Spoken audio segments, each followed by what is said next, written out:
Morning again, ladies and gentlemen. I guess from a market perspective, for most of this year, investment markets in Australia and globally have been fixated on when the US Federal Reserve would begin cutting interest rates. Been talked about for some time, and after much anticipation, the central bank started its easing cycle last month. Probably kicked it off with a larger than expected cut of 50 basis points than what I guess consensus economists were looking for. In doing so, it alleviated concerns, at least for the moment, of a hard landing for the world's largest economy. Also, I guess announcing the decision, the US Federal Reserve Chairman, Jerome Powell, was upbeat in his outlook commentary, in his assessment of the US labour market. And in response, global markets have become even more positive. So US markets hit a record high last week for the 47th time on Friday night. I think when I started writing this speech, I had 43 record highs. So literally every third day, the US markets hitting a new high. And I was just sort of looking at this slide this morning, thinking that it's been an interesting slide, I guess, just to remind myself and others about COVID. But if we run that slide next year, it's not going to look anywhere near as exciting because COVID will be a distant memory, more than 5 years away. So we'll have to think of something else, I think. But clearly, markets have well and truly moved on. Now, I guess following that lead from the US, Australian equities have also advanced. They're currently trading around all-time highs. And in fact, our market hit an all-time high of 8,384 points just last week on October 17. I mean, in between, I guess, the rallies, there have been, some volatile market moves. For instance, in the first week of August, the S&P ASX 200 index fell more than 5% as US recession fears rose and the Japanese yen carry trade unwound on the back of Japan putting up interest rates for the first time in a long time. And that sparked a global market sell-off. And actually on August the 5th, the Australian market fell 3.7%. Now that's the largest single day fall really since May 2020 in the heights of COVID. However, it didn't last long. Positive sentiment returned and Australian shares actually finished the month up and have clearly gone on with it over the preceding sort of 6 weeks. Domestically, we think rate cuts, they do seem some way off. Inflation remains elevated and the jobs market, continues to be very strong. Inflation is showing some signs of easing, and discussion of further rate hikes at least was notably absent from the latest Reserve Bank of Australia meeting. Now, and this is a marked change from the central bank's prior commentary when, I guess a rate hike was at least, considered in the conversation.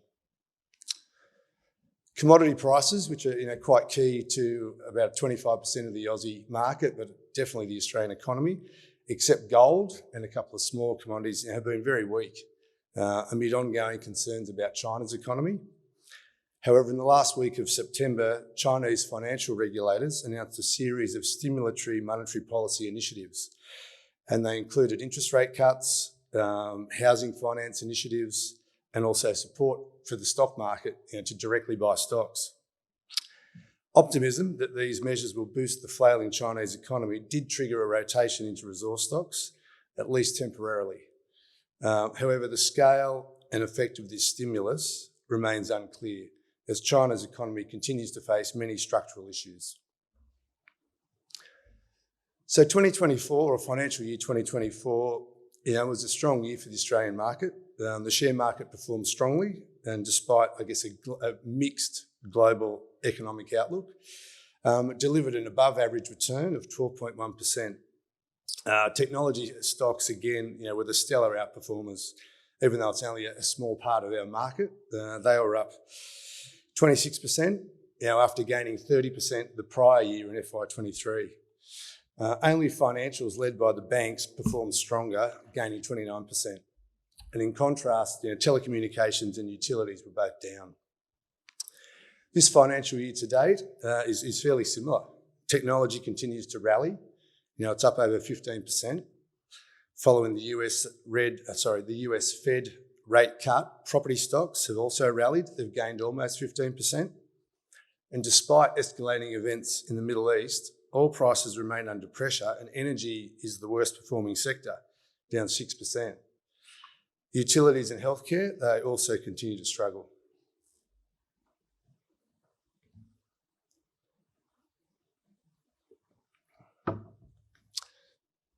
And in this environment, I guess we continue to do what we try and do always is diversify the portfolio to maintain a balanced performance over longer time periods and to deliver shareholders a relatively smooth dividend profile through these market cycles. With this in mind, our recent acquisitions have focused on companies with strong and growing cash flows that are predominantly paying fully franked dividends. Now, these have mainly been among existing holdings. However, we did recently add 2 new stocks to the portfolio. So professional services consultancy Worley and a small initial stake in Imricor Medical Systems. We exited 2 takeover targets, Quantum Intellectual Property for cash and Illumina after its takeover bid by Alcoa. We also sold down a small parcel of Commonwealth Bank shares after its share price reached a record high. And we used the proceeds to buy some National Australia Bank and Westpac Banking Group shares, which will soon report their results.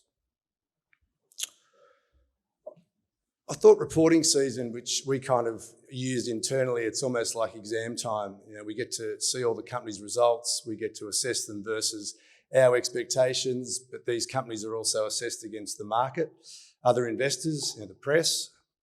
So it's a very busy time for those companies that are at June or December year end. And the recent reporting season, which ran through August, was relatively positive for Argo, particularly from a dividend perspective. However, brokers, the sell-side brokers, had a more, varied interpretation of company results.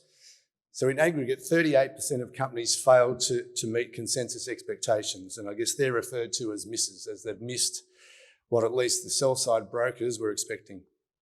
32% of companies exceeded or beat expectations, and then the ratio of beats to misses ended up at 0.8. Now, this is well below the long-term average of 1.4, implying that historically more companies are beating expectations. Earnings misses were more common across healthcare, energy and resource firms, where high costs continue to impact earnings. Much like the more recent reporting seasons, companies experienced considerable share price volatility on the day of their result. So approximately a third of stocks moved up and down by more than 5% on the day they reported.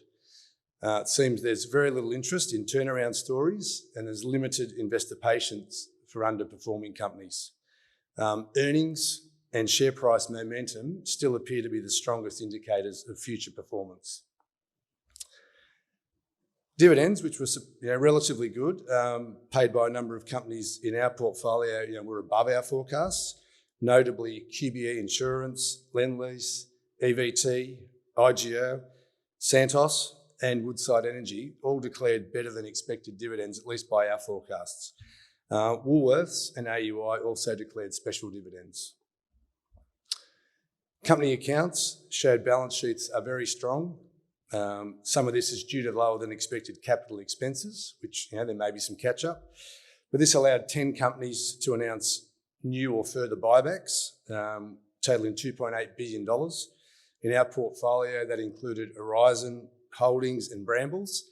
Total ongoing buybacks, including the large buybacks by the banks, outstanding still to be bought, still exceeds $10 billion in the market.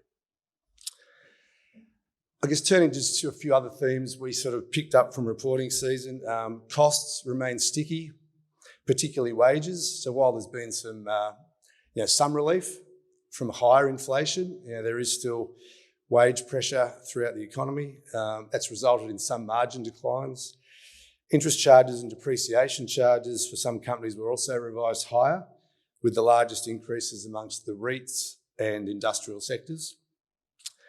Despite the higher interest rates and cost of living pressures, consumers have been largely resilient.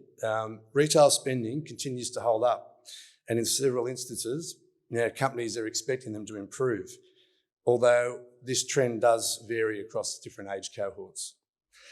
Demand for hospital services remains soft, and some supermarket spending is being impacted, with evidence of consumers trading down and looking for products representing better value. So shopping at Aldi and different different things. Numerous company executives raised concerns about the prevailing regulatory and political environment, with government intervention in various sectors, such as supermarkets and energy markets. Project approvals continue to be delayed by increased bureaucratic red tape, and there's more onerous environmental requirements. So I guess amid all the hype around AI, a number of companies gave what I would call less exciting, but more practical examples of how they will use this technology, at least initially. So, like for instance, to reduce inefficient manual processes, optimise logistics networks, and improve their understanding of consumer behaviour. We do believe that AI will create opportunities to reduce costs over time, but that's probably a drawn-out process that will take many years, but should be a tailwind. Generally, the outlook commentary remained cautious overall from a lot of management teams, and there was little forward guidance provided for the coming year.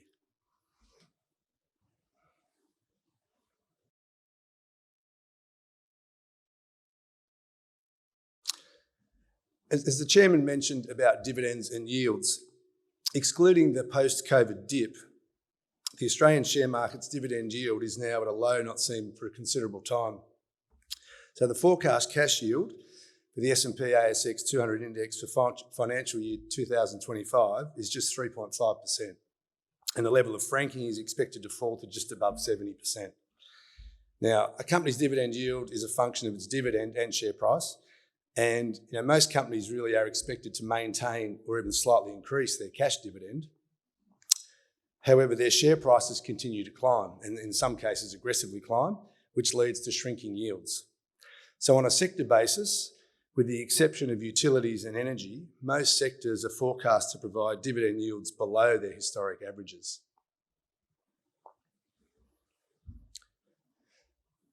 And following up on the chairman's outlook, we believe the key area of focus for investors remains interest rate movements, both overseas and here domestically. With the commencement of rate cuts in the US, current expectations are for an extended interest rate easing cycle, which is generally a tailwind for the economy and tailwind for equities. Now, assuming the US economy has a soft landing, markets are reacting positively and equities continue to reach record highs. There is increasing focus on the upcoming US presidential election, with 2 weeks until election day. And I guess it's a little bit exciting for us because they count overnight, and so our market's alive. We're the first trading market that is seeing the results come in. The outcome is too difficult to predict, and polling remains extremely close. Now, depending on which candidate wins and the composition of the Congress, there are potentially significant geopolitical and economic implications. Chief among those for Australia are trade impacts of Trump's proposed punitive tariffs on China, which are touted to be as high as 60% on some products. We think regardless of which candidate wins, though, the market will welcome some stability following a highly disruptive election process. And the polls have really been neck and neck since Kamala Harris was nominated. The bookies, though, have really been moving, and they've been a pretty good indicator for really the last 10 years. And if I look at live odds, so Donald Trump's now $1.57 and Kamala Harris is $2.40. So these guys have been pretty good at picking Trump in 16, Brexit, when all the polls have been wrong. So keep an eye on the bookies. Now, in addition to focusing on dividends, we are searching for relative value in the market. And when I say that, when the market's very expensive, things that it's a relative game in some ways. And this is a challenge, as most of the upward movement in the market is not supported by material earnings growth. Now, this is further exacerbated by the continued de-equitisation of the Australian share market. Now, this dynamic sort of undermines traditional valuation methods, with increasing compulsory superannuation inflows inflating prices in a shrinking share market. And as I mentioned, there's still $10 billion of buybacks being undertaken by Australian companies, and there's far less than that being issued. Another thing that's been a real, probably surprise even to us, is just the extent of the recent bank outperformance. It's been phenomenal, really, resulting in record valuations. Now, a number of the banks will start to report next week, and we think their results actually will be strong. They'll deliver strong earnings growth, and there's potential for further capital management. One factor driving the bank's outperformance has also been the lack of investor interest in resource stocks due to a weak and uncertain China. However, the recent stimulus announcements in China may see some shift into resources, which would likely be funded from the banks. So we're just keeping an eye on that. We have no debt, we have cash available and a diversified portfolio, and we believe we're well positioned to navigate this, the evolution of this next economic cycle we're entering, applying our conservative long-term investment approach. I'd also like to acknowledge and thank all the Argo staff. It's a very small team. There's more than half of them in the room today. You've probably met some coming in, and you certainly speak to them later. Everyone remains fully committed to the company's success across both our Sydney and Adelaide offices. I'd also like to thank Andrew Hill for his contribution to Argo for more than 3 decades, and I've clearly worked very closely with him for the last 15 years. I wish him well and his wife in retirement. I'd also like to congratulate Stephen on his appointment as CFO, and I'm really looking forward to working with him over the coming years as well. So, the company's in good hands.